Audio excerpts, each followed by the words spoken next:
পাশের হল ছিল জিয়াউর রহমান হল। এই হলে আসতাম নুডলস টুডলস খাওয়ার জন্য। তো এই হলের ছাত্রলীগের সেক্রেটারি ছিল আলামিন, ও আমাদের ব্যাচমেটই। ওরা হলো হলের ছাদে হলো মদের ব্যবসা করতো, গাঁজার ব্যবসা করতো। এবং এখানে একটা রিডিং রুম ছিল না বঙ্গবন্ধু হলে, খুবই বাজে অবস্থায় তারা পড়াশোনা করতো।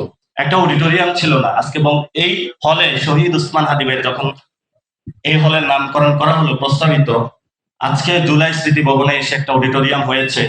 এটা জনগণের ট্যাক্সের টাকা, এটা কারো টাকা না।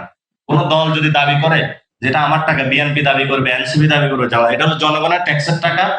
স্টুডেন্টরা ট্যাক্স দেয় সরকারকে, তাদের পড়াশোনার দায়িত্ব সরকারের। সরকারের অবকাঠামো নির্মাণ করতে হবে। ডাকসুর আমি শুনলাম বিপি থেকে যে প্রস্তাবিত ভবনের একটা বাজেট হয়েছে, কিন্তু সেটা নিয়ে কাজ করতে দিচ্ছে না তারা, কারণ তাদের ওইটা চাঁদাবাগ মনে করতেছে। পরে এটা করলে বড় চাঁদাবাগ পাবে।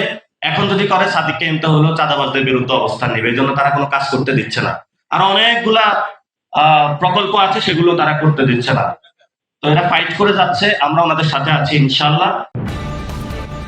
News desk অন্যধারা।